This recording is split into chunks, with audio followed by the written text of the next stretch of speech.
Looks How's that great. look? Yeah, okay. All right, well, thanks very much for the invitation and certainly for the scheduling allowance to allow me to go off to my day job of teaching mostly at the Duke Marine Lab in Beaufort, North Carolina. So what I wanted to do today was run through a little bit about our wildlife and offshore wind project, which is co-funded by the Department of Energy and BOEM and is focused on marine mammals, birds, and bats. I'm just going to talk about marine mammals today. And I will also say that we are not, this call from the Department of Energy was not regarding commercial fisheries and their interactions with marine mammals, birds, or bats, but really the wind side and also some of the other fishing concerns, but not on the commercial front. So happy to field questions if I can, but just to make sure everybody knows. With that, we'll go ahead and get started, and I'm going to stick around for questions as long as I can afterwards. So again, thanks for the invite. Okay, to get started, as far as marine mammals go, and I'm really going to focus on marine mammals and primarily cetaceans, at least for today, that when we sit down as scientists to try and assess threats, we have to look at what's going on in the rest of the environment, and the extent and of change, which I don't need to tell folks who are out on the water all the time fishing, is that things are different. There's warm water where they didn't used to be, and fish species and all sorts of stuff. So I'm not going to walk through all of these slides, but basically, and this is focused up on Cape Cod because we just did a big review of the potential hydrodynamic impacts of offshore wind. But so it was focused up there, and a lot of work's been done up off Cape Cod, based in Woods Hole, and so on. But the basic message is the same, that the ocean's changing all the time, and so we need to measure and evaluate any potential changes in the context of those of that environment. Okay, so potential threats from marine mammals, noise, which has certainly gathered momentum in the last couple decades. Certainly the responses to active naval sonar is one of the most prominent ones, but there are several sources that, well, humans use sound a lot in the ocean, as a lot of you are aware. I mean, your typical fish finder, basically every boat that's got a depth sounder on it is pinging into the ocean, but the animals are making noise, the earthquakes are making noise, storms are making noise, the wind, obviously. But regardless, it's a louder world than people realize.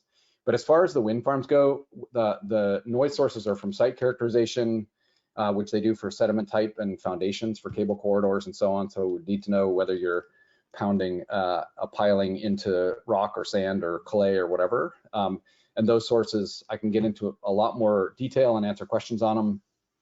Most of the sources, particularly the high resolution geophysical ones, the HRG sources, are well out of the hearing range of the large whales and even some of the smaller cetaceans. Depends on which one it is. Some of the lower frequency ones are in the hearing range, but for comparison are a lot quieter than other industrial exploration sources like air gun arrays. Obviously, pile driving is another one, and again, happy to provide a lot of detail on it, as much as you probably ever want to hear, but it's also one of the sources that's mitigatable to a huge extent in a couple specific ways, and one of those is, two of them are the time and space, or the time anyway that you're doing the pile driving, but then also being able to, since it's stationary, to put sources or equipment around the piling operations to knock down the noise. Doesn't get rid of it completely, but it does do a significant job of knocking down the noise. Operations, in my mind, are less of an issue. Yes, wind turbines produce noise. They're a mechanical device, but really, if you took one in by itself, if you move off a few hundred yards, you wouldn't be able to detect it from the background, depending on how loud the background is, whether you're off Kitty Hawk or off New York. It's a much different background noise level, but regardless, there is operational noise that can be measured, but it's relatively small. Vessel traffic, there's a lot of talk of increased vessel traffic, and we have some students actually working on what those numbers actually mean.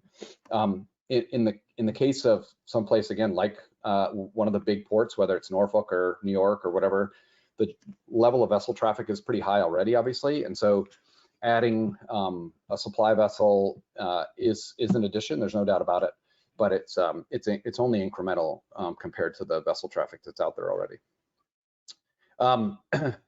Ship strike risks for the marine mammals is obviously part of that increased vessel traffic. This is a right whale with some prop scars on it, the one that's survived, and many of them don't obviously survive the ship strikes. But that has to be factored in. But again, there's a lot of ships out on the water already, and it's just a matter of trying to reduce that risk overall, not just for offshore wind or any particular industry. Noise from vessel traffic, as I mentioned, and then this I won't get into. This is a very cool picture. It's a very specialized set of circumstances of moisture in the air and clouds and wind and what have you that shows these wakes.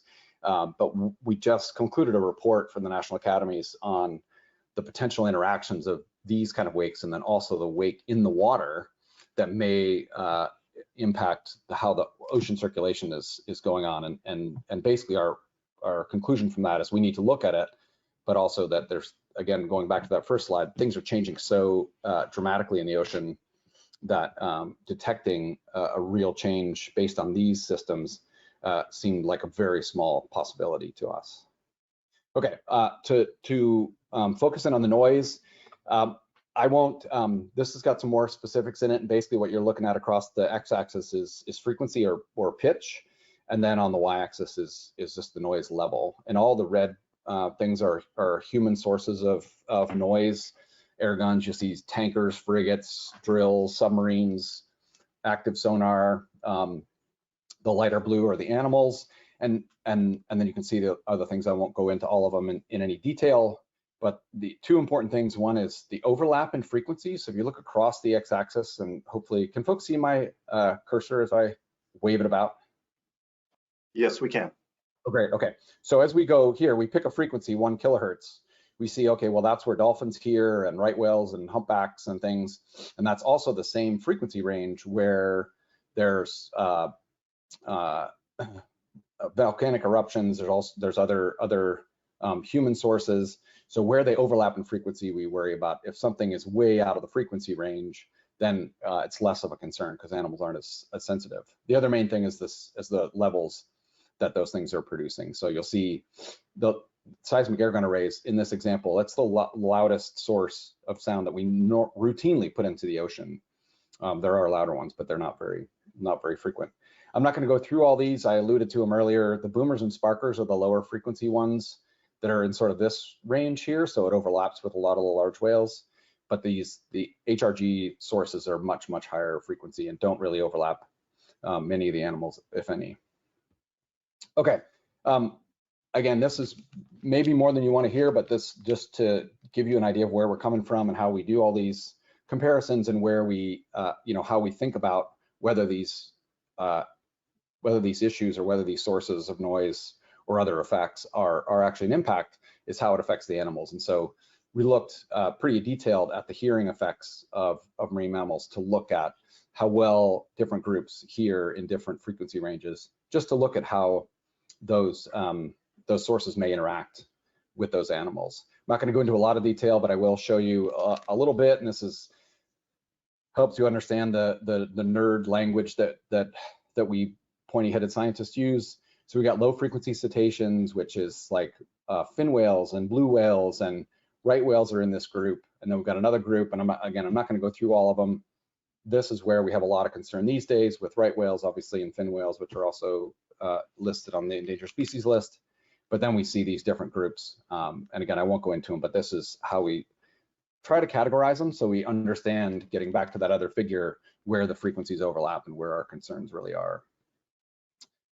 These are audiograms, and basically you think about it, this is when you were kids, well, when some of us were kids anyway, they asked us to do hearing tests, and they put those headphones on your ears, and then they played tones, and you were supposed to raise your hand when you heard it and whatever.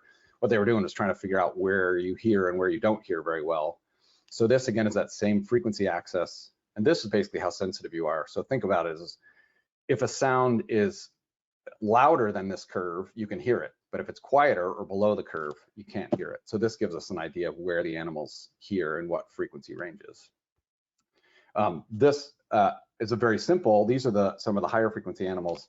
The low frequency animals, we have yet to get a whale to raise its flipper when we put a set of headphones on it. So they're hard to test. So we have a few ways of getting evidences as to what the animals can hear, but that's the curve that we use to understand where they hear well and where they don't hear well. I'm going to skip over this just to put it in context of the sort of tier 1 versus tier 2 that was proposed. And so we see these, this is the volume, these are air gun arrays, and this is the source level. And so just keep in mind that every 10 dB is an order of magnitude. So from 210 in this case to 220 is a factor of 10. And then from 220 to 230 is another factor of 10. So from 210 to 230 is 100, not just 20. That always trips people up, but it's an easy way to keep track of the accounting. But you'll see as these air gun arrays get big, they get really loud. All of the sources that we're dealing with for the offshore wind development, as far as the sparkers and boomers, are down here in the lower tier of this.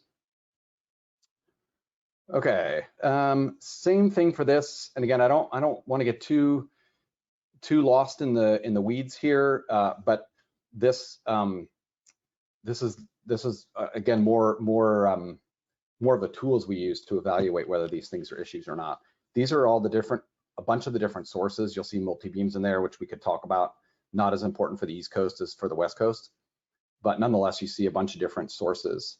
And then what we see here are low frequency. These are some of the seals and sea lions, mid frequency and high frequency animals. And this is sort of those curves flipped over again, so we can see where they overlap. And again, that's that overlap that we really have to be concerned about. Okay. All right, what do we know about responses of whales to noise sources that we put into the water? We know quite a lot, actually. The Marine Mammal Protection Act manages the takes of those animals, and takes is one of those words that's always beguiling and frustrating. We have documented behavioral responses in several species to several different types of noise sources.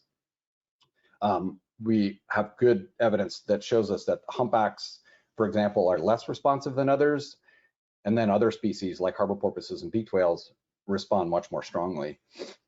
We haven't seen a lot of responses to right whales in right whales, but we played a pretty annoying sound to them a bunch of years ago, and they didn't like it at all.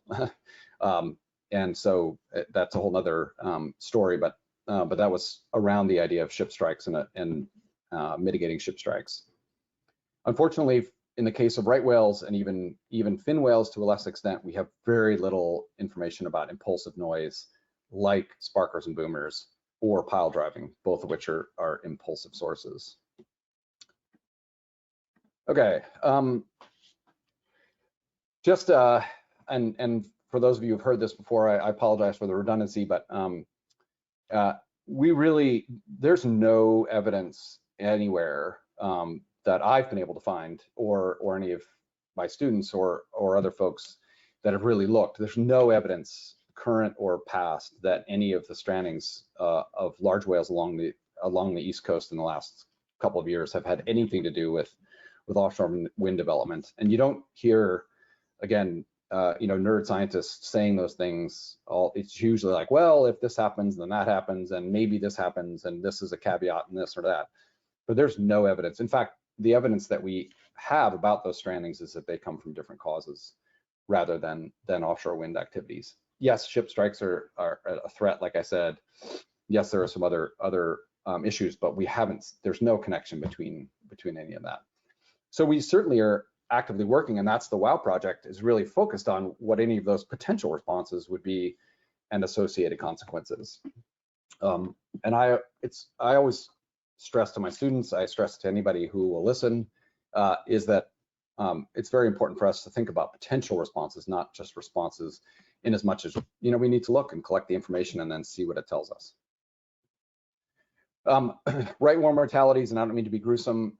This is just as far as right whales go, and again, I'm happy to chat more about it. but ship strikes and entanglement in fishing gear are the two leading causes, the only known causes of mortality in right whales.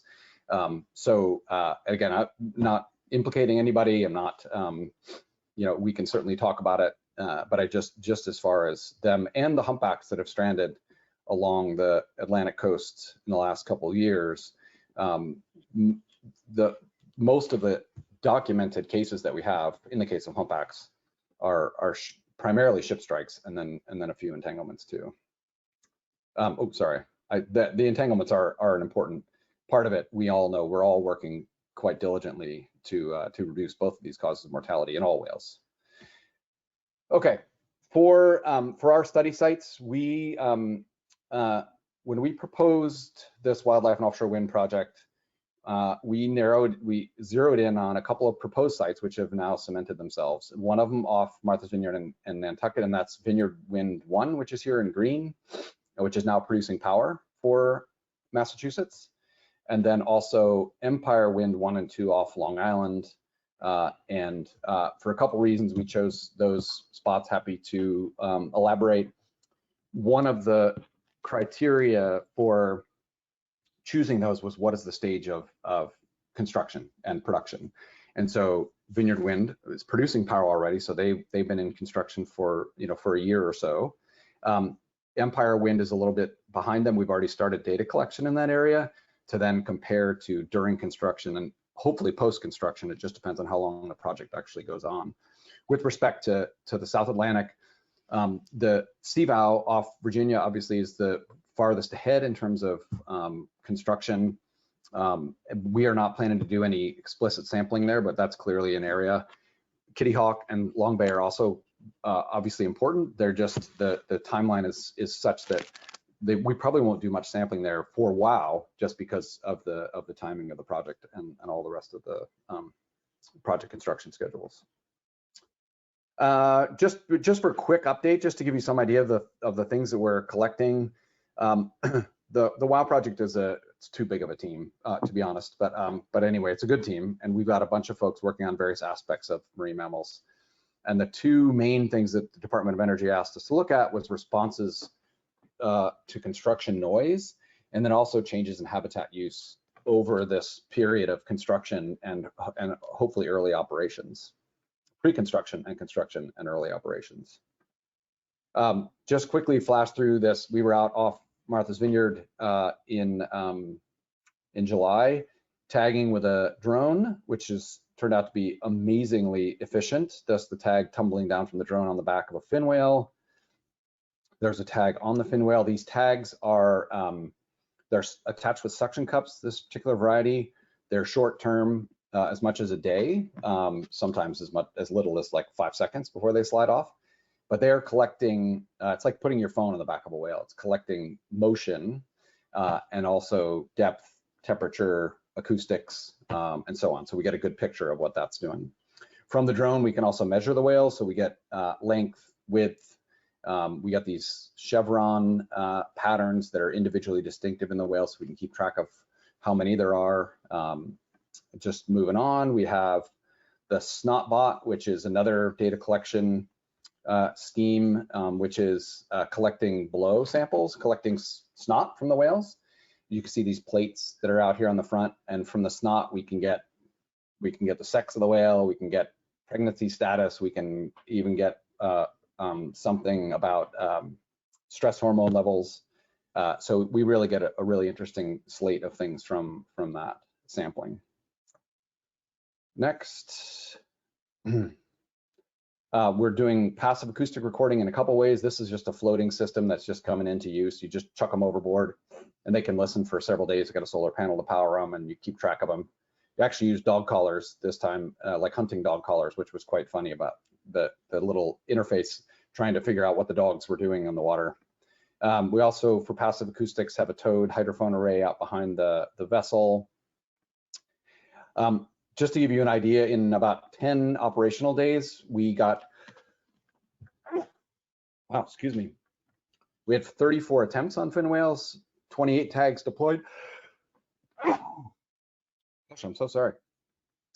And there you see the other sampling that we did. We have about just south of 100 hours of data on the whales while we're recording all that. I talked about movement, depth, temperature, and acoustics. And it included some time periods around construction at the South Fork site off New Bedford. So we're looking forward. We're getting into those. I can show you a little bit of the acoustic data. These are some of the calls made by those fin whales during that time. We do a lot with these things, not the least of which is help the passive acoustic systems get better and improve and be more efficient in terms of detecting animals.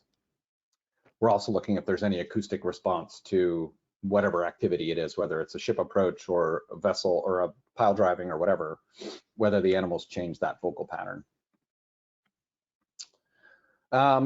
Okay, there's a lot of passive acoustics going on. As folks have probably heard, this is that area off Martha's Vineyard in Nantucket where this is just a carpet, a veritable carpet of passive acoustic recorders. The purple ones are ours. And so these are sitting out there, obviously recording all the time to look at patterns of whale presence when they vocalize versus lack of vocalization or lack of whales at different times. Again, trying to pair that up with what's going on and see if there are any potential interactions. I'm going to flip by this because I'm starting to get a little long in the tooth here. I did want to just give you some idea of the data that we have harnessed already and then are going to add to. So this is North Atlantic right whales in the Vineyard Wind site and in the Empire Wind site. The GIF series you see over here are density plots in different months. So June, July, August, September, October, November. So you can see when the right whales are, historically based on all the sightings that we have when they're in this area. And so this is why this is June, July, August. This is the summer and fall, why the construction has been focused and targeted on those times of year because right whales are at their lowest densities. Okay, the last couple slides, just so you know we're earning our keep. We in the first year of the project, we built a series of risk assessment frameworks and trying to help the industry, whatever industry that is, in this case wind, but it can also certainly be applied to commercial fisheries. What are the risks that to the animals, but also to the developers, to the industries, whoever is involved, and how that we get that turn that risk into effective management.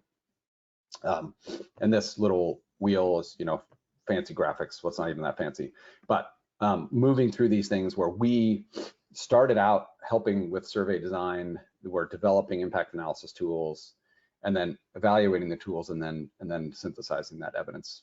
Again, with the idea that this goes back into the management procedures, and it's certainly not for us to sit out there and say, well, a whale flinched, and so you should stop this activity or start that activity.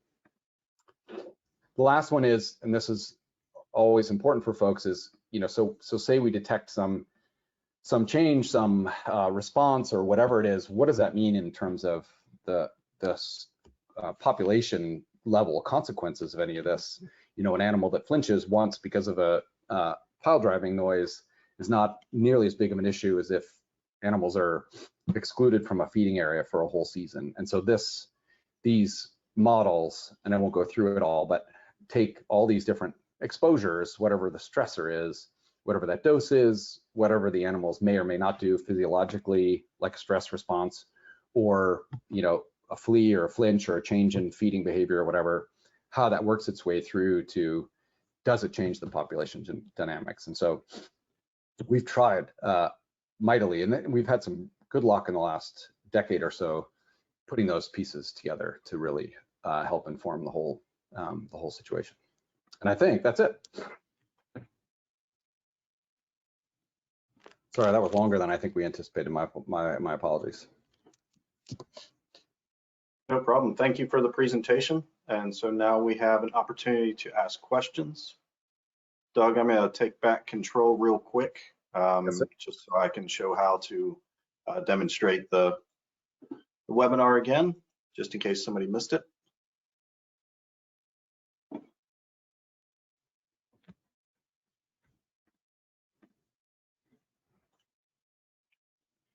All right, you all should be seeing my screen now.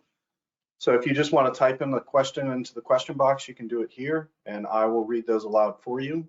If you would like to ask a question yourself, you can click on the icon that is a hand. Make sure that it turns red. That means your hand is raised. And then when it's your turn to speak, the webinar will notify you that you've been unmuted. Then just make sure the microphone here highlighted is red. Make sure that turns green. That means the audience can hear you. And with that, we'll go into questions for Doug. So please raise your hand if you have any questions or type them into the question box.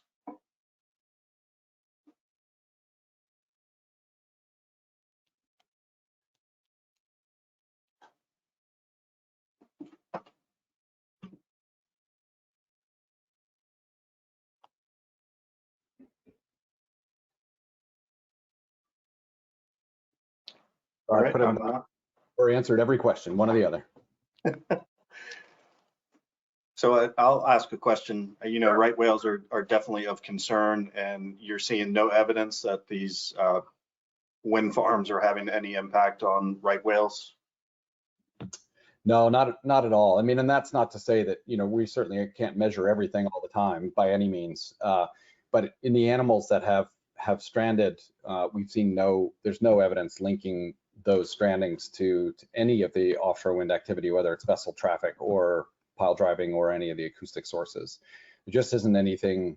Yeah, there's nothing at all. Not even just whether it's compelling or not. We just have seen no evidence whatsoever for any of the whale strandings. Okay.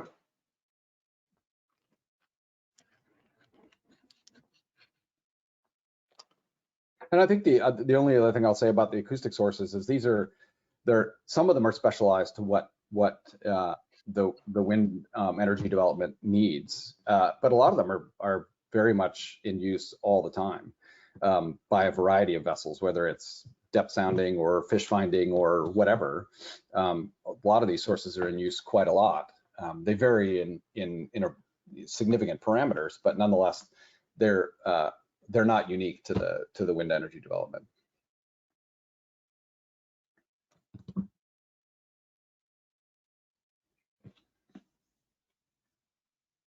Well, and I'm totally amazed by some of the tools that you guys are using to work on whales. And so, with just dropping the tag on the whales, they end up sticking pretty well. Well, you know, that's yes and no. Sometimes they slide right off. It depends on if it hits at an angle, and we do all sorts of things to try and make sure they drop straight. But we had one drop in the normal way onto a whale, and it stayed on for a full 24 hours until it released itself. It has a release mechanism in the suction cups. So, and part of it depends on what they do after the tag's attached, like if they rub it up against each other or whatever. But it was remarkably successful. I've been tagging large whales for 25 years or 30 years or whatever, and it completely changed the game in terms of the numbers that we can get. And you're not seeing a response of the whales to the noise from the drones? No, not the noise. I don't think. I mean, there is the prop wash. We don't get really close enough there to where they'd be hearing the prop wash. The animals do respond sometimes to shadows that pass over their heads, whether it's a bird or a plane or a drone. So we will see sometimes a flinch or a direction change like that. But it's a lot lower impact than the way we used to attach them, which was in a small boat approaching them to within a few yards, so we can reach a pole out and slap the tags onto them that way. And those close approaches tend to disrupt the animals more than a drone flying over for a minute. Now, if you have to take several attempts to get it, they will sometimes get wise to it and dive or go away from it. But that's the cost of doing business.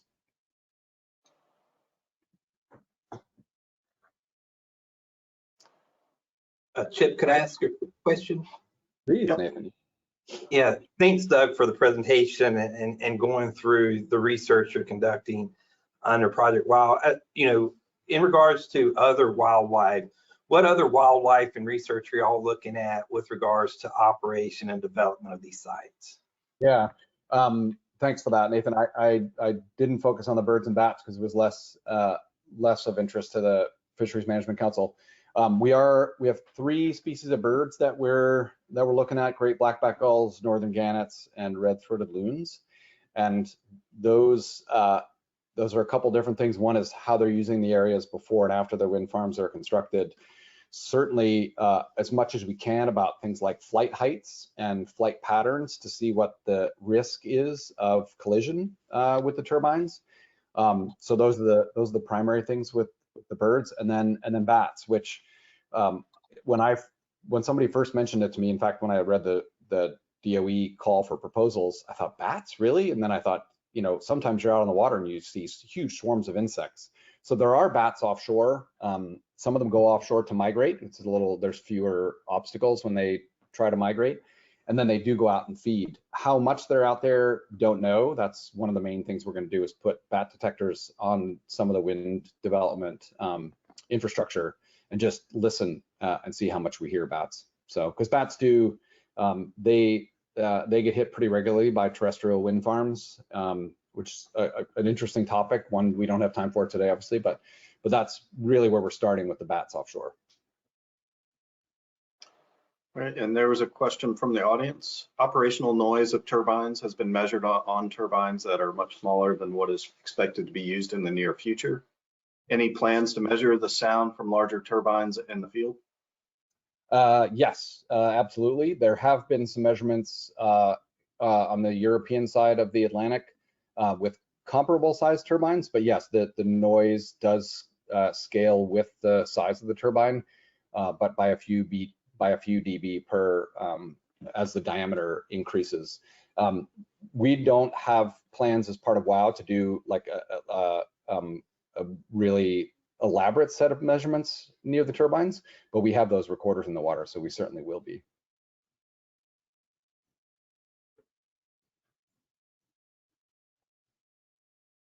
Thank you. Any other questions before we go on to the other presenters? If this is Myra, I do have a question. I can't raise my hand. Sure. Hi, thanks, Doug. Thank you for the presentation. So I was listening to a presentation in the, I don't know, last couple of months that I think was on wind development in the Northeast. And my understanding was part of what offshore wind development does emit electromagnetic sound or electromagnetic energy at some point. Is there any research that you know of that talks about impacts of EM on marine mammals? Yeah, great question. And on marine mammals, there isn't anything specific looking at the impacts on marine mammals. We, in general, worry less about marine mammals and electromagnetics because they're not, as that we know of, they're not very sensitive to it, although we don't know how they navigate for like huge migrations and things. We're more worried about fish, and in specific within the fish is the cartilaginous fish. So the sharks and rays are quite sensitive electrically. There have been, again, some measurements from the European installations, and there are measurable EMF, electromagnetic fields around the cable installations. But once you get even a few yards or meters away from the cable, that the EMF drops off pretty hard. But they're, in fact, part of sort of a side project for WOW is that we're working with Vineyard Wind to measure EMF at their newly placed cables. So we'll definitely be looking at that. Again, the concern on the animal side is really more on the fish and the cartilaginous fish in particular, less so for the mammals. But thanks for the question. It's a good one.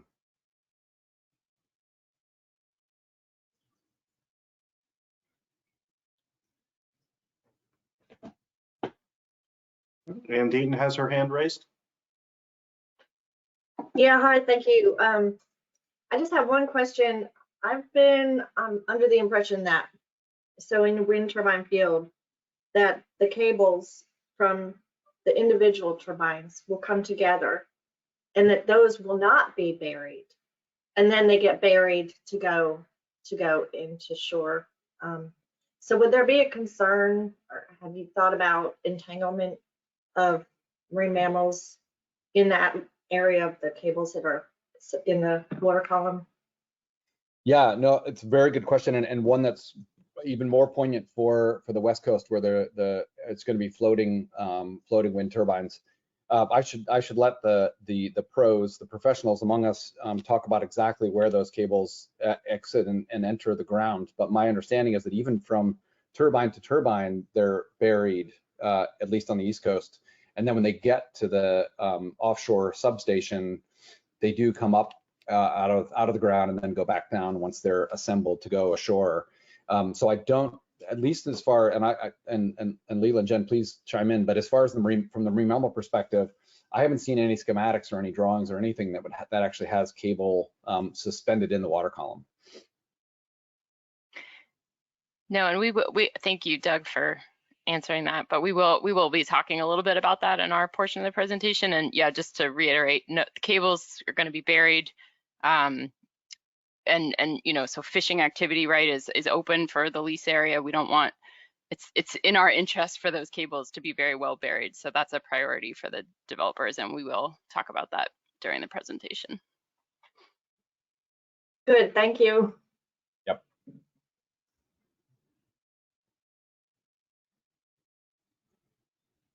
All right, we'll switch over now. I'll give presentation control to Nathan for him to start off the other section of the webinar. Thanks again for the invite, everybody. Appreciate it. Thank you. Feel free to shoot questions my way if you have them. Thank you, Doug.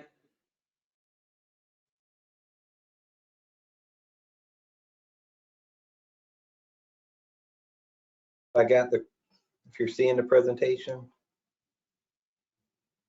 We are seeing the other screen today.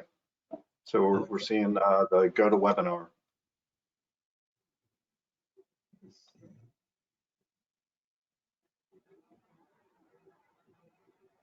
Okay, let me just put this. We're seeing the PDF. Okay. There we go.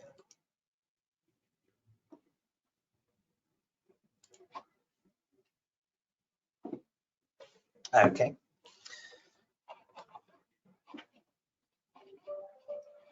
Okay, well, thanks everyone for having us today. Again, I'm Nathan Craig. I'm with Duke Energy.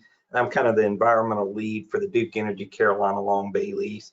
Again, we're going to have Leila, she's representing Kitty Hawk, as well as Jim Banks representing Total Energies, both presenting today. And we do have Catherine McGlade, fisheries liaison for Duke Energy, and Albie Solana, fisheries liaison for Total, that's available to answer questions as well. I think, you know, before we get started, I just want to make a point. One note that we think is important is just, you know, we have 3 developments off the North Carolina coast. All of those are independent projects that are moving at, you know, different paces with regards to development activities. But we do think it's important that, you know, we kind of work together to kind of bring a cohesive and consistent message with regards to offshore wind and, you know, potential environmental effects and impacts on wildlife, as well as the development process and, you know, information with regards to the offshore wind industry. So that's kind of why we're here presenting a joint presentation. And, you know, we've done this in the past on some of the AP meetings, as well as in other venues, to just provide a cohesive message with regards to offshore wind in North Carolina.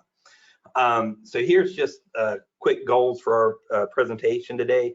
You know, we already heard from Doug that can provide some expert insights on research being conducted on wildlife and offshore wind development. We want to kind of give you an overview of the development process, try to address some of the questions that we've received in other AP meetings, and also give some real world examples. You know, we do have some turbines that are in the water, so we can kind of get some insight on what it's going to look like, you know, below the surface water on these turbines. And we also have some construction going on, so we can give some insight on what that looks like so people can just get a better idea of this process. So as we get started, I'm going to turn it over to Jen Banks to kind of give us a discussion on wild offshore wind. Thanks, Nathan. So I think we're trying to just take a step back here and, discuss with you all why we're here talking about offshore wind. And the reasons are shown here. It can provide reliable domestic energy to meet regulatory goals and to meet our increasing energy demands. It's also attractive because it's located in proximity to the coastal demand centers, and the winds offshore are stronger and more consistent than those that we see onshore. We also have, next slide, please. So we also have economic benefits that are associated with this energy development. There's over 80,000 component parts in a single wind turbine, and the associated supply chain from those component parts and the larger components, the towers, the blades, the nacelles, bring jobs and investments to the region. So here we have a few of the studies that have been done recently, showing from the 2020 report from the National Trade Association, found that if we were to meet the administration's goal of 30 gigawatts by 2030, that this could result in a $57 billion investment in the US economy. And if we look here specifically in North Carolina, we already have over 50 companies that are engaged in the offshore supply chain. And if we were looking at a development of 2.8 gigawatts, then that could result in a net economic benefit of $3.7 to $4.5 billion, and also a substantial number of jobs that we would see in the state and the region. Next slide. In terms of the permitting process, it's a pretty in-depth process that starts with the federal agency, and that's BOEM, the Bureau of Ocean Energy Management. They consider areas that they would offer for leasing. They do environmental reviews, public comment periods to deconflict those areas and get down to an area that is seen as suitable or possibly suitable for development. They will offer those areas for lease. And then once a developer has a lease, then they are able to go and conduct surveys and studies to fully characterize that area. Those studies that they do, then the information from those studies and surveys are used to support their plans that they submit to BOEM for approval. So this can be your site assessment plan, which would give you approval to do site characterization activities, maybe put a buoy out, and then your construction and operations plan, which provides the sort of broader view of what your project will look like and gives you the approval from the federal agency to move forward with that project or some version of that project. And we'll get into those details a little bit more later. But each of those times that the developers send something to BOEM, they do pretty extensive environmental and technical reviews and also have public comment opportunities before they are able to approve those plans or approve a portion of those plans, or kind of send you back to the drawing board if you're not proposing something that's feasible. So the big picture here on the timeline that we see at the bottom is really the fact that this is a long process. It's a 10+ year process. And for North Carolina, just to give a snapshot, BOEM started this, initiating the leasing process. If you look back to when that started in North Carolina, that was back in 2010 to 2011. So these can take a lot of time, and there's a lot of inputs into these. And for our next slide, I'll turn it back over to Nathan to give a little bit more detail on that evolution and that process.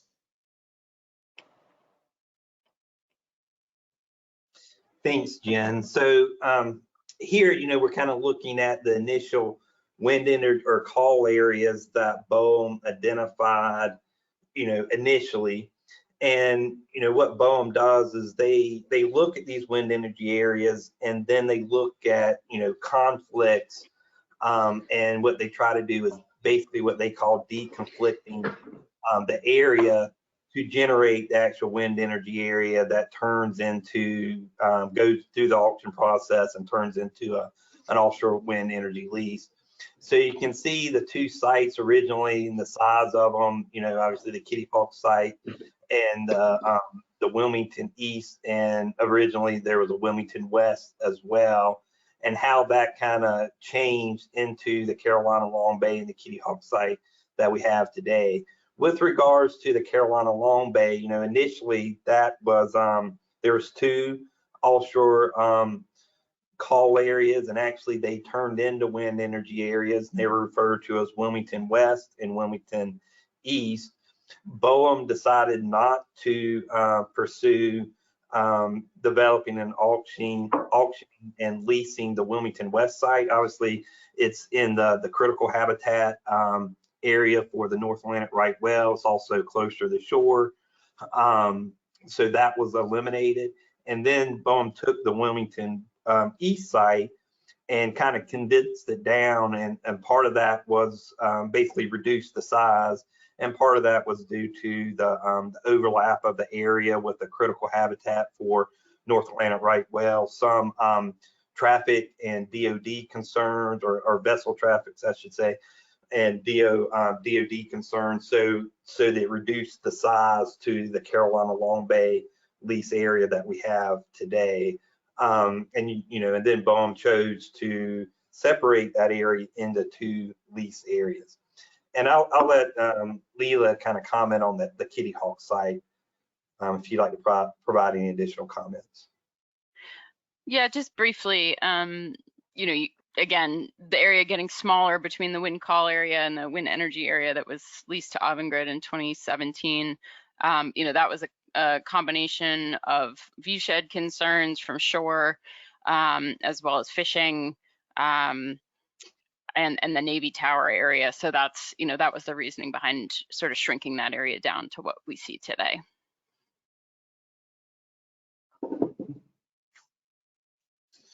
So, once BOEM has their wind energy area, they obviously go through the proposed and final sale notice, auction off the lease areas, and then kind of the developer kind of takes the reins on the development activities.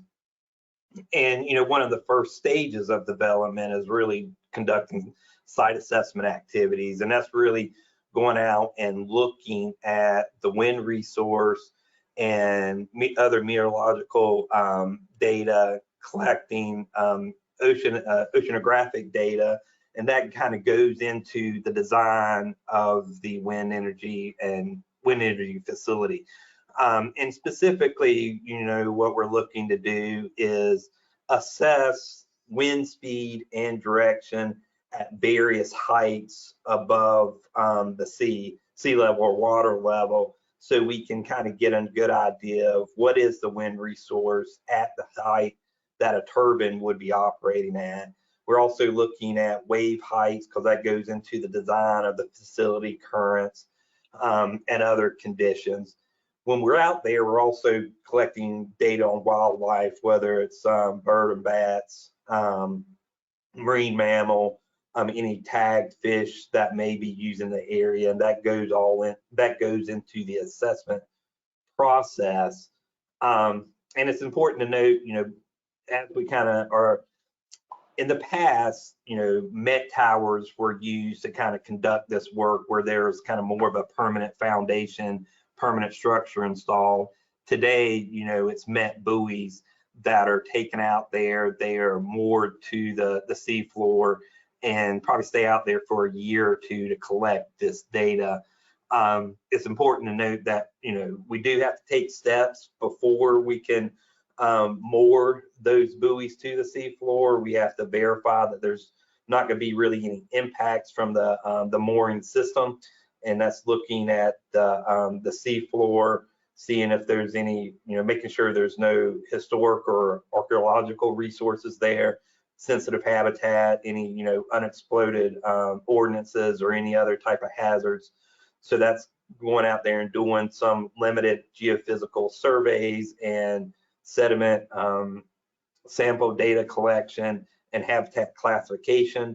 And then that goes into a site assessment plan and approved by BOEM before we can actually deploy those buoys. So this is typically kind of the first kind of development step in the process. And we are at different phases for these development activities. Carolina Long Bay did their surveys in August of last year, and we're putting together, we have submitted our site assessment plan to BOEM, which is currently in review. Kitty Hawk has conducted their site assessment activities, and I'll turn it to Leela to discuss the 2 photos from the Kitty Hawk project. Thanks, Nathan. Yeah, so these photos, you can see the top, the buoy at the dock, one of the buoys that we deployed back in 2019 and 2020. So we had 2 buoys on the Kitty Hawk lease area, one towards the north, one down at the south. And so we were able to provide real-time data to our website, which we heard from fishermen was greatly appreciated. So, temperatures and wind speeds and that kind of thing, wave height. Those are now done collecting data for us. So we often hear from fishermen, they wish they were still out, but we've collected the data we need. But that's just to give you an idea of what the buoy looks like. And aerial surveys as well, which are an important part of just getting some background information on species diversity and seasonality. So that's an example of one of the aerial photos showing some sharks in the lease area. Thanks, Leah. And so after you kind of, use your site assessment activities, that obviously goes into your design of your wind energy facility. And then, that design goes into what BOEM calls a construction and operations plan. So what that entails or includes is, what's the proposed project look like? Turbines, cable routes, size of the turbines, number of the turbines, kind of a general layout, how they're going to be constructed, the foundation, what type of mitigation or minimization or monitoring, are you proposing to conduct? And then, ongoing maintenance when the turbines come installed and operational, as well as ongoing and monitoring, especially on the environmental side. And then, some conceptual plan with regards to decommissioning. The life of these projects are in the 25 to 30 year range. So obviously, we're not going to know the full picture of decommissioning today, so we put together a full, more or less a conceptual only decommissioning plan, and then there's a more thorough decommissioning plan that's proposed and reviewed and commented on closer to when decommissioning would actually occur. And Jen will speak to that a little bit more detailed here in a minute. So as part of the stages, part of the construction and operations plan development, as a leaseholder, there's several surveys and assessments that have to be conducted. So this is everything from geophysical surveys, understanding the seafloor, geotechnical evaluations, benthic habitat assessments, noise and acoustic assessments, what the visual impact assessments from any historic site or, the coastal communities, any archaeological sites that might be out there, whether it's historical shipwrecks or any other types of artifacts that could be impacted. We also have to look at the, aircraft and, how the system would operate and impact any aircraft flying over or near the wind energy area. So there's a significant amount of surveys and assessments that have to be conducted.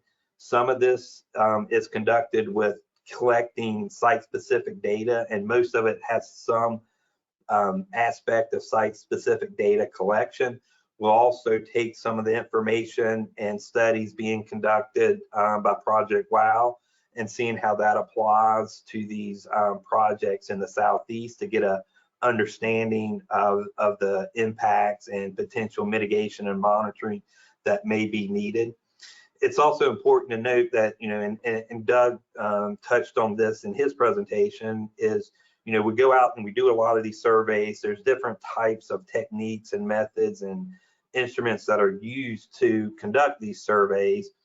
But typically, you know, the surveys, especially geotechnical and geophysical surveys, use equipment and methods that are not as intrusive as other industries. And the reason why that is, you know, for an offshore wind development, you really only got to understand the depth of the seafloor at which the foundations impacted or affected. So you're looking more on the magnitude of 60 to 100 feet down, compared to, you know, oil and natural gas, which can be several hundred feet down. So that allows us to use equipment that's kind of less intrusive and not as impactful to marine life, because it just doesn't need to be as powerful as some other industries need to do their work. So you'll see that it's kind of some of those differentiations that you saw Doug mention in his presentation would come out of the what happened during this phase of the development activities. So what happens after we pull together the construction and operations plan is we provide that to BOEM. BOEM reviews that to determine, is it complete and is it sufficient? And really the goal is BOEM's looking at it and says, hey, is this going to give us all the information we need in order to do our environmental analysis on the impacts of the proposed project? And that's really, you know, BOEM's process under the National Environmental Policy Act. So that starts with BOEM doing a completeness review. As part of this, BOEM will be doing public outreach and public meetings. And it starts off with a phase called scoping. And that's where BOEM will solicit input from various stakeholders, the community, all the resource agencies, state and federal, and looking for different alternatives, making sure, you know, what significant impacts need to be reviewed and analyzed, and then any alternatives to the proposed project. So that involves, you know, a public comment period, public meetings, and then, you know, that with that comes a notice of intent, or that involves a notice of intent, kind of soliciting that that information. BOEM takes information from the construction operations plan and develops what's called a draft environmental impact statement that analyzes all the environmental impacts from the proposed project as well as alternatives. That again will go out to public comment and notice. BOEM will hold public meetings for the public to weigh in and comment on the document. And then BOEM will take those comments, address them, revise, update the environmental impact statement, and then publish a final environmental impact statement, which would then, you know, there's a waiting period, and then BOEM will issue kind of the record of decision. So this is probably the more significant or the most significant process within the approval process of BOEM to allow a wind energy facility to be constructed and operated.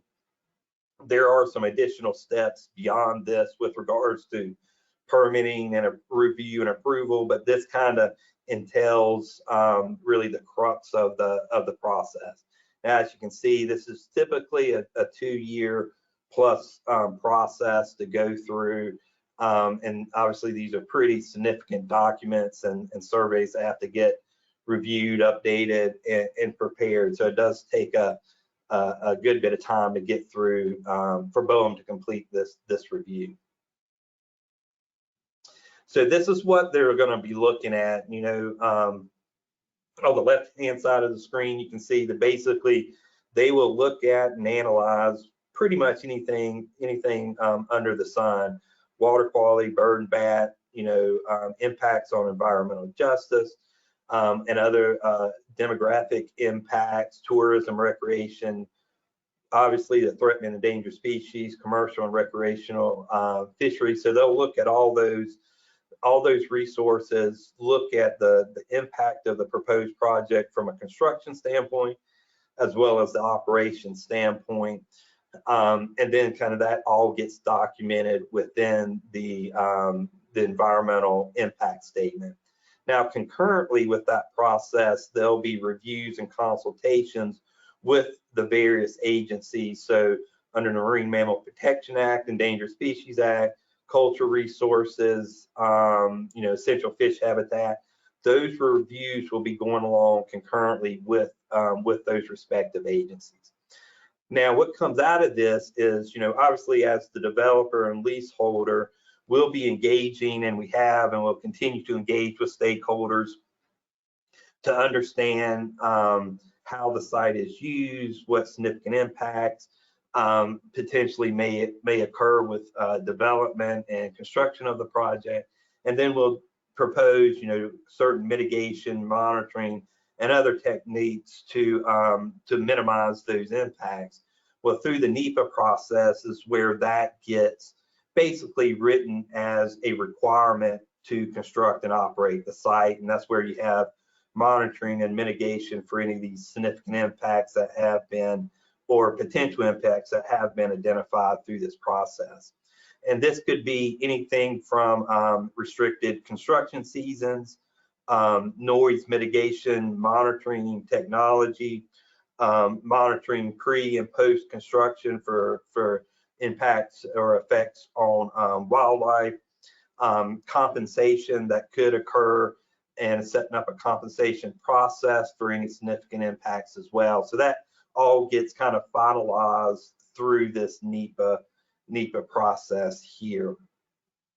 And then, so obviously, the mitigation and monitoring, we'll focus on fisheries today, but that could be bird and bat mitigation and monitoring, visual impacts, any historical areas that may be impacted. So all of that comes out of the NEPA process. Now, with regards to fisheries, I think it's important that everybody's aware of this process, that's currently ongoing with regards to the development of a regional fisheries compensation fund. And what that is ACP, American Clean Power, is working with the states on the East Coast to develop a fund in which commercial and recreational fishers can seek compensation for impacts from development and operation of these sites. So it's really looking at to make sure that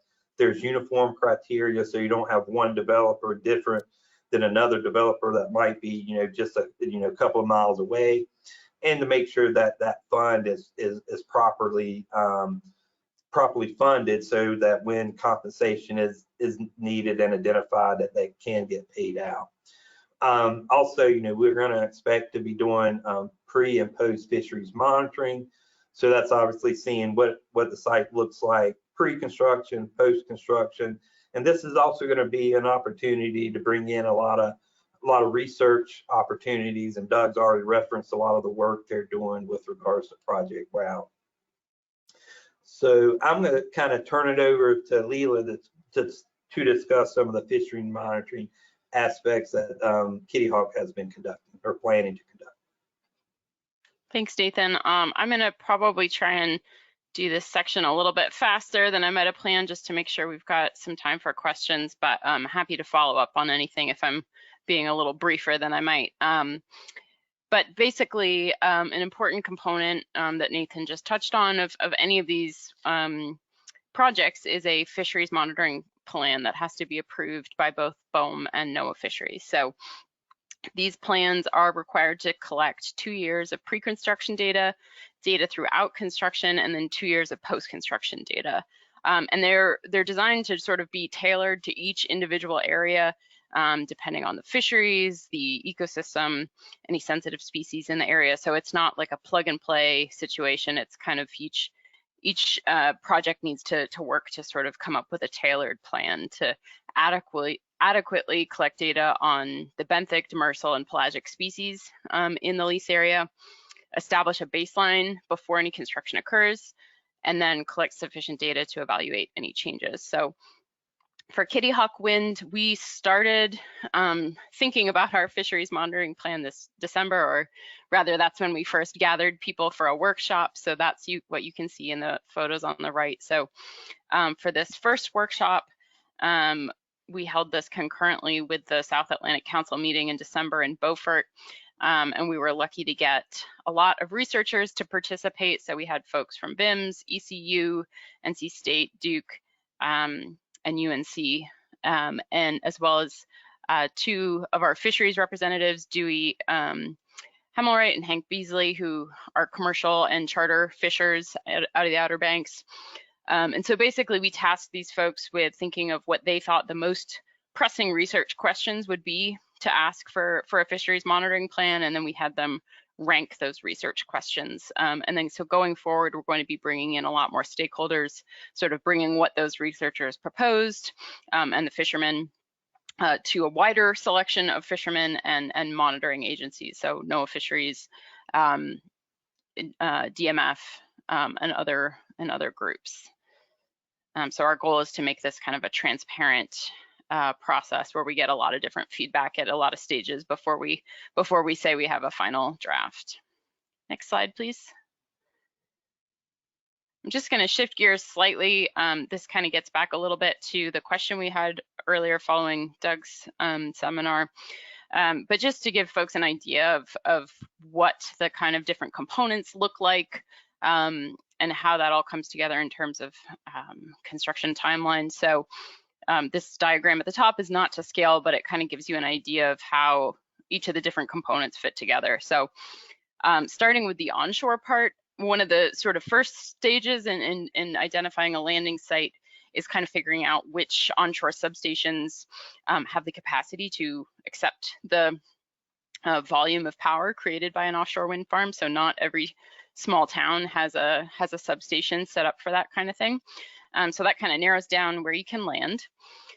And when once, as Nathan was talking about, you know, the various permitting and considerations for landing sites is quite complex. But once that is narrowed down and sites have been permitted and approved, the onshore part actually happens before any offshore construction. So installing those transition joint bays, typically, and I'll show you this on the next slide, but where there's already been some sort of, for example, a parking lot where you can kind of do that construction without disturbing any new natural areas and kind of put it back to how it is after the fact. But basically then offshore you have the wind turbine generators, or WTGs. This foundation here in this diagram is what's called a monopile foundation. So that's just a steel cylinder that gets driven into the sediment. Those electrical service platforms, how many of those are needed is dictated by how many wind turbine generators you have, but essentially they sort of collect the power from a variety of wind turbines and then transport that to shore. So those cables, as we noted earlier, are all going to be buried 5 to 8 feet below the stable seabed, or in cases where that may not be possible, protected with some sort of barrier. But so when I say below the stable seabed, what that means is not necessarily just 5 to 8 feet below the surface, but where it is determined that the seabed is not shifting around. And then those cables are going to be surveyed regularly upon installation and after major storm events to make sure that they are not exposed, both from a perspective of we don't want those cables, fishermen to snag those cables. We don't want to, you know, if they're buried, that reduces the amount of EMF that can be detected by species up at the sediment surface. So I think I was not, I'll skip ahead to the next slide. Thanks, Nathan. So this gives you a sense of basically where those transition joint bays come into shore, what it looks like after the fact. So for Avangrid, this is a photo from the Vineyard 1 project off of Massachusetts, which, as Doug noted, is starting to produce power and send it to the grid, which is very exciting. So this was a beach parking lot that was selected for the purpose of, it's already a parking lot. It's not a, it's already been disturbed. And so what we can do is install those transition joint bays underneath the parking lot and then put it right back to being a beach parking lot. So the only thing that you'll see here indicating that there's anything going on is those manhole covers, those sort of square sections in the parking lot. And so that provides a way to access those transition joint bays if there's maintenance that's needed or anything like that. But otherwise, it goes right back to being a beach parking lot and can be used by the public again.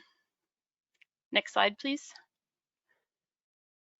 In terms of the offshore construction, so Doug talked about this a little bit, but the pile driving that occurs when you're driving those monopile foundations into the sediment, that is a big source of noise. And so what needs to be done in terms of the construction and operation plan is developers need to model how much noise is going to be produced during that process.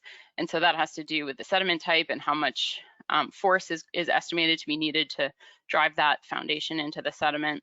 And so from that estimate, developers need to submit plans to say how they're going to mitigate some of that noise. So that comes down typically to what are called bubble curtains, which is this tubing that surrounds, it's very large tubing that surrounds the foundation and releases air in this curtain of bubbles, which actually does a really great job of diminishing the noise that kind of can propagate out from the construction area.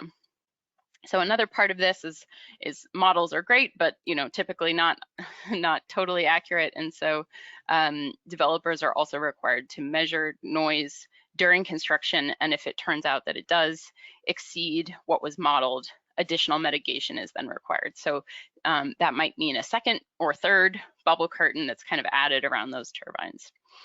The typical kind of construction schedule, oh, yep, go ahead, that's great, thank you, is actually to put in a lot of those foundation pieces all kind of at once and then come back and do the top pieces. So this is two press releases from the Vineyard 1 project, which is Avangrid is a 50% developer of, along with CIP. So these two press releases, one from September of 2023 and one from early January, about a week ago, show kind of the timeline. So Vineyard, they were sending out of the New Bedford Harbor the transition piece and the blades on that boat. You can see on the left, that was September, and then January 2nd, actually sending power to the grid. So they have not, I should note, this is right now we have one turbine sending power to the grid. They're hoping to get 5 more sending power very shortly. They have the foundations in for about 50 of the 62 total turbines that will be in that area. So they still need to put the transition pieces and the blades on those, but we expect that will be completed pretty shortly. And when it's fully operational, it'll be powering 400,000 homes and businesses in Massachusetts. Next slide. So I'm going to provide just a couple examples from what we know about turbines in the water and how it impacts species. So these are photos from Dominion's CVOW turbines. So these are 2 test turbines that were put out in 2020. And Dominion is developing a full commercial scale wind farm that will be adjacent to those 2 test turbines, but for now, just the 2 test turbines are out there in the water off Virginia Beach. But you can see from going from 2020 when these turbines were put in to 2022, huge amount of growth of sessile organisms on these turbines. So immediately, what looks like barnacles on the left, and 2 years later, you have this full community of mussels and sponges and worms, as well as smaller and larger fish. So this is the reef effect. This is something we know happens, that there's colonization and use of these structures as habitat fairly quickly. And so because these wind farms will be open to fishing, our hope is that this will enhance local fishing opportunities. Next slide, please. So another example we have is from the Block Island wind farm. So this is, again, sort of a small scale wind farm. It is 5 turbines that were put in 2016. So to orient you to this slide, there's quite a bit going on, but in the 3 figures, you can see the 5 turbines either indicated on the far right in these orange circles, and then on the 2 predominantly blue panels, you can see these sort of dark blue small dots indicating the location of the turbines. So that kind of rectangular shape around the 5 dots is their sort of test area, and then the 2 other rectangular shapes that are kind of to the top and left of that are the sort of reference or control areas. And so this is a 7-year study of this area on the impacts on the fisheries that was published in 2020 in the journal Oceanography. So on the left, you can see the response of black sea bass, and on the right, longfin squid catch. So basically what these researchers found was that there was a large increase in black sea bass right around the turbines, which is sort of what we would expect, because we know black sea bass are very structure-loving species. Whereas with longfin squid, they're not really, structure is not really a positive or a negative for them. So they're an important species to look at to see how are there going to be impacts from noise or anything else associated with the turbines. Would we expect any negative impacts? In this particular study, they did not find any impact. So you can see in the numbers, there appears to be a slight decrease in that longfin squid catch, but that's actually present in the control areas as well. So that's kind of representing a larger trend for the region and not anything to do with the wind farm. Next slide. And then in response to that increase in biodiversity and biomass around the turbines, these same researchers also saw an increase in recreational boating activity around the turbines. So they didn't see any change in zone A, but in zone B, right around the turbines, and in zone C, they did see an increase in boating activity. So kind of indicating more fishing going on in that area right around the turbines. And I'll turn it back to you, Jen. Thanks, Leila. So we had a number of questions during our previous meetings with the APs and the council on decommissioning. So we just wanted to cover that briefly here. As Nathan mentioned, the lease terms are 25 to 30 years, and it's right around the end of those lease terms when the developers start planning their decommissioning. This is governed by the Bureau of Safety and Environmental Enforcement, which is a sister agency to the Bureau of Ocean Energy Management. They do require a decommissioning application to be submitted that will give the full details. So within the COP, you're seeing sort of a conceptual decommissioning, so it's pretty brief, but this would be an application that details the full decommissioning procedures. And then that goes through technical and regulatory review from BSEE before they approve it. There are some things that could be sort of an alternate option. Developers are able to request that they repower, so they could have an extension on their lease, or they could repower where they might upgrade the turbines on the lease, and that would not require decommissioning. But if they do move forward with decommissioning, the requirements are that within 2 years of termination of the lease, they have to remove or decommission all facilities and clear the seafloor of all obstructions. The question always comes up, and much to the point of Leila showing the images of what happens pretty quickly on these structures that are put in the seabed, that they become artificial reefs, and so there could be an opportunity to have those facilities remain in place, either for other authorized activities, or just simply to be an artificial reef, leaving them as they are, to a certain height, or toppling them in place so that they can be that infrastructure or the biodiversity that's created there is able to stay in place. Next slide. So just to wrap things up, we wanted to come back to this diagram here showing the process and the timeline. Carolina Long Bay currently is right in the area where we've submitted a SAP. So we submitted our site assessment plan in November of last year, and it is currently in BOEM review. And then Kitty Hawk, Leila, do you want to speak briefly to where you are? Sure. So we have submitted our construction and operation plan. You can look at that online on BOEM's website if you're interested. It's like about 300 pages, I think. But that's not. We're in the process of resubmitting a new updated version, so that's something we probably will do a few more times before it's fully accepted. Thanks, Leila. So I think, yep, the main story there is just that we're in varying places in the timeline. And I'll turn it over to Nathan here to provide a summary.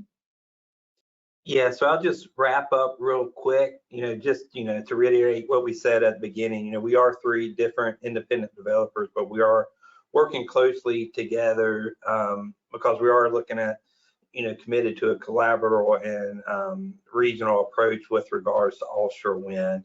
The fisheries liaisons meet regularly, and that's really to help understand and better communicate, impacts and reach the commercial and recreational fisheries. So that information is consistent. So you can see where you can learn some more information. Obviously all 3 developer has the project sites, and this is where you'll see updates, communications plans, contact information. So that's available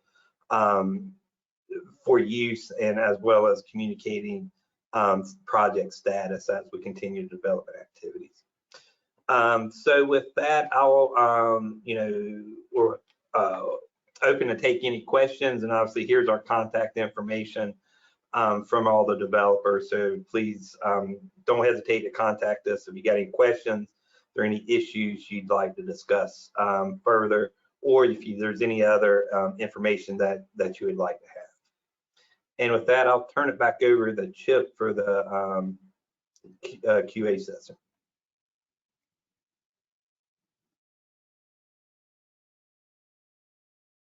Thank you, Nathan. And let me make myself the presenter. Just one more time to go over how to operate the webinar.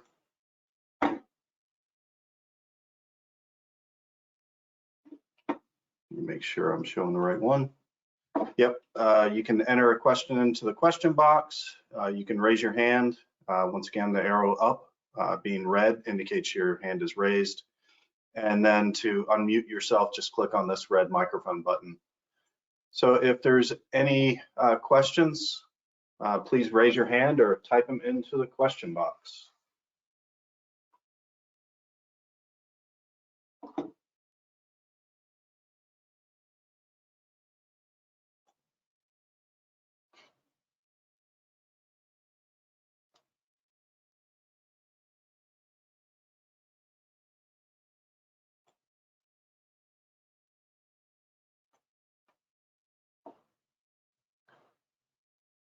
All right, I'm not seeing any hands raised right now.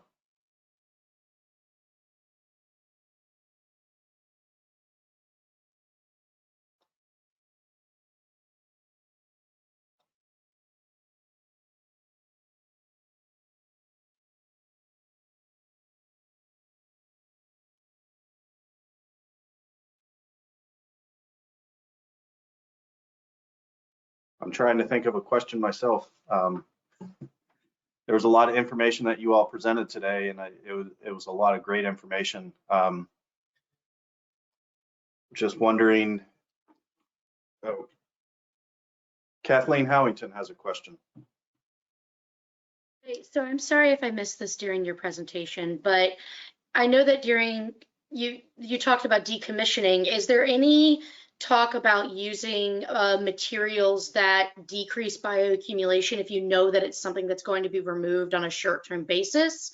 And conversely, is there any talk about the materials you're using for things that you're probably going to end up leaving down at the bottom that will probably be converted to artificial reefs that will actually enhance bioaccumulation and colonization of those parts?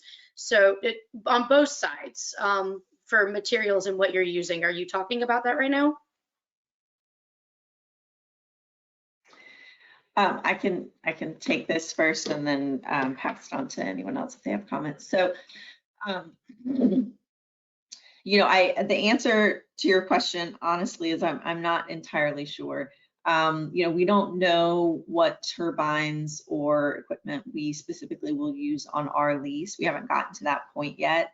But in terms of the industry as a whole, you know, whether they are looking into options for either promoting or trying to prevent the bioaccumulation, I'm not sure. Maybe Leela has a better idea on that since they have projects that are actually being built now. Sure, yeah. So I guess the first thing I'll say is that so these lease areas, the turbines are expected to be in operation when they're installed for about 25 to 30 years. So the main priority, right, is that they need to be sturdy and stable for that entire time. And then there is a lot of interest right now in things like eco-concrete that can kind of help facilitate organism settlement and reef building. In terms of thinking about the materials after decommissioning, that's a little trickier because, again, it's like thinking of more than 30 years in the future right now. And as Jen mentioned right now, BOEM has said we need to plan to take all those structures out of the water. That could change, of course, after 20 years, maybe it's like these reefs look great. It would be smarter to leave these in place. But we don't really have that level of predicting, I guess, how that will look in 30 years. Another option is, for these turbines to kind of be replaced with newer versions and to continue to produce energy from the same foundation. So they don't necessarily need to be removed. It's just that we're required to kind of plan for that if that were to be required of us. So hopefully that answers the question.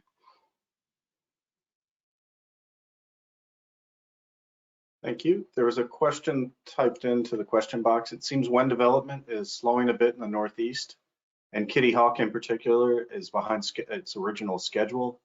Any comment on why it seems development is slowing? So I would say, I guess, for the Northeast, a lot of the setbacks that and in the New York Bight, New Jersey, Mid-Atlantic, from different projects, a lot of it comes down to increasing cost of materials, both because of supply chain shortages, wars, all that stuff that really, we couldn't have predicted necessarily before the pandemic. Kitty Hawk right now, I wouldn't say we're behind schedule. I think it's just as these things go, the timelines adapt in terms of when vessels and materials and permits and things can be administered. But yeah, so we continue to kind of update those timelines, and we'll do that, in our public communication and in our construction and operations plan.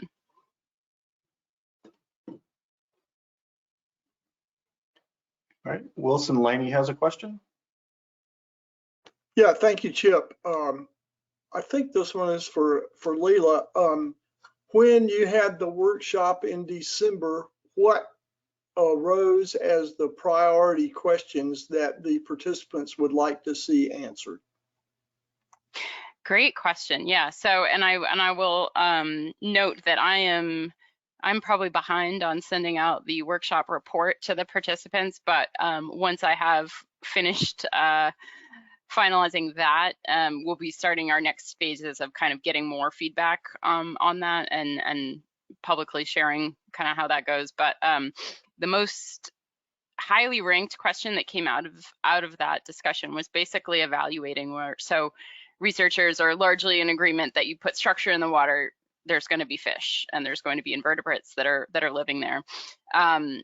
But a big question is whether that's attraction or production, right? So are we bringing organisms in from other places, or are we actually producing more organisms? And that's something that's been highlighted as well in some of our conversation with NOAA Fisheries, and thinking about, what if we had a time machine and we could go back to the Gulf of Mexico before oil rigs were creating some of these also artificial reef structures. That's something that's kind of been a persistent question for researchers for the last several decades. And so we have the opportunity to kind of think creatively about how we might answer that. So that's one question that came up. Another one that was highly ranked was in thinking about climate change and in particular the location of North Carolina right on a big sort of climate and biogeographic break, how either the turbines might provide structure for climate migrants, so species that are moving north with climate change, or other just sort of how that might intersect climate change and added structure in the water, and movement of species between the different lease areas. So those were some of the big ones. In addition, kind of thinking about how fisher behavior, both recreational and commercial, might shift, and what that might look like. But yeah, good question, and I look forward to kind of sharing more of what went on in the workshop. It was really, really fun to get to pick so many people's brains on that topic. Thank you. And is the workshop report going to be available on the BOEM website or on the Avangrid website? Not on the BOEM website. So once we haven't fully fleshed out like how many versions of it we're going to share, but so the first step will be for me to kind of share it with the people that participate and give them more option to kind of add things, ask questions, and then the next step will be to kind of share that somewhat widely with state and federal managers. And the goal is to kind of have public input, but we want to make sure we sort of have it, we've captured a lot of the more specialized input before we do that. But it will be on our website for sure at some point. All right, Okay. Leela's not off the hook yet. Oh, sorry, Wilson, go ahead. I was just thanking Leela for answering the question. Thank you. Right. Good to hear from you. Does Kitty Hawk Wind have an expected time frame for a complete draft of a fisheries monitoring plan? That's a great question. I would say yes, probably by the end of 2024 would be my estimate, because by that point, 2025, 2026 is when we're going to need to start actually contracting the work and sort of going from, we started with the idea of like research questions, but that needs to be sort of translated into surveys and who's going to do the work and what vessels are going to be needed and what gear they need. So by the end of 2024, we should have a concrete plan so that we can get started with the kind of more nitty-gritty aspects.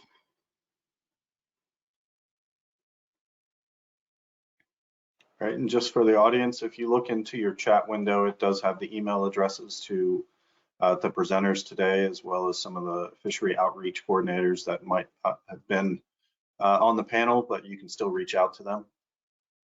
Wilson has another question. Yeah, this one's for you, Chip. Did we record the session today? Is the recording, if the answer is yes, is it going to be available? Yes, the recording, we're going to have it hopefully posted by Friday. And so it will be posted on the seminar series webpage where we have all of our past seminars. Okay, thanks. The reason I ask is I was sitting in the dentist office for the first 3 quarters of it. So I would like to hear the part I missed. Thanks.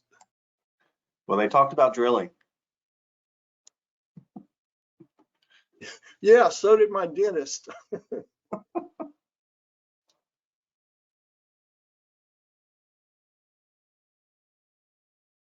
Any other questions?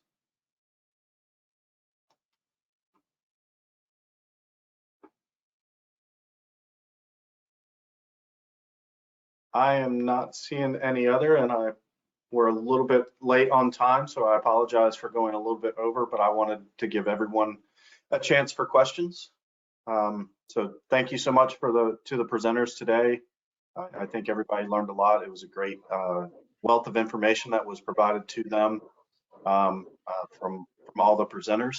And I just wanted to let everybody know that next month we're going to have a presentation on reproductive resilience by Dr. Sue Barbier. Thanks, Chip. Thanks everyone for joining today. Thanks, Have a everyone. good afternoon. Stay dry. Thanks.